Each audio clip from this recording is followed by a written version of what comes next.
ഈശോ മിശിഹായ്ക്ക് സ്തുതിയായിരിക്കട്ടെ. പ്രിയ സഹോദര സഹോദരി, നിനക്ക് നല്ല ഒരു ദിവസം നേരിയ ഈശോ നിന്റെ ജീവിതത്തെ സമർത്ഥമായിട്ട് അനുഗ്രഹിക്കട്ടെ. വിശുദ്ധ മത്തായി അറിയിച്ച സുവിശേഷം 7-ാം അധ്യായം 7-ാം തിരുവചനം. ചോദിക്കുവാൻ നിങ്ങൾക്ക് ലഭിക്കും, അന്വേഷിക്കുവാൻ നിങ്ങൾ കണ്ടെത്തും, മുട്ടുവാൻ നിങ്ങൾക്ക് തുറന്നു കിട്ടും. ജീവിതത്തിൽ നിങ്ങൾ ചോദിക്കുന്നത് ഇല്ലാതെ വരുമ്പോഴാണ്, നിങ്ങൾ അന്വേഷിക്കുന്നത് കണ്ടെത്താതെ വരുമ്പോഴാണ്, നിങ്ങൾ മുട്ടുന്നത് തുറന്നു കിട്ടാതെ വരുമ്പോഴാണ്. ജീവിതത്തിൽ നിങ്ങൾക്ക് കുറവുകളുണ്ടാകുമ്പോൾ ഈശോ പറയാണ് അതിന് ഉത്തരം കിട്ടിയിരിക്കും. പക്ഷെ നിങ്ങൾ അതിനുവേണ്ടി രംഗത്തേക്ക് ഇറങ്ങണം. എങ്ങോട്ട് ഇറങ്ങണ്ടേ? ക്രിസ്തുവിൻ്റെ അടുത്തേക്ക്. ജീവിതത്തിൽ ഏത് തരത്തിലുള്ള കുറവുകളാണ് നിങ്ങൾക്ക് അനുഭവപ്പെടുന്നതെങ്കിലും നിങ്ങൾ നിങ്ങളുടെ ദൈവത്തിലേക്ക് മുഖം തിരിക്കണം, അവനെ ആശ്രയിക്കണം. അവനെ ആശ്രയിക്കുമ്പോൾ അവന് ചേർന്ന രീതിയിൽ നിന്റെ ജീവിതത്തെ ക്രമപ്പെടുത്തണമെന്ന് മാത്രം.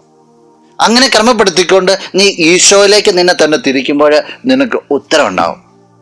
അത് വാതിലായാലും, അത് അന്വേഷണത്തിൻ്റെ തലമായാലും, അത് ചില ചോദ്യങ്ങളുടെ തലമായാലും ഉത്തരം കിട്ടിയിരിക്കും.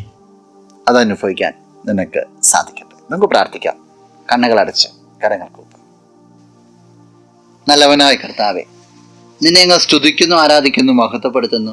നിന്റെ നിറ സാന്നിധ്യത്തിന് നന്ദി പറയുകയാണ്. ജീവിതത്തിൽ എന്ത് കുറവുണ്ടെങ്കിലും നിന്റെ പക്കൽ ഉത്തരവുണ്ടെന്നുള്ള ബോധ്യം നീ വ്യക്തിക്ക് നൽകണം.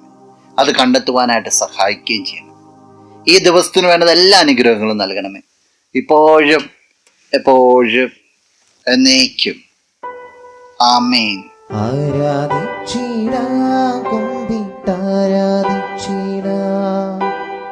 ആരാധിക്കുമ്പോൾ അപദാനം പാടിടാം. പൂജിതമാ രക്ഷാനാമം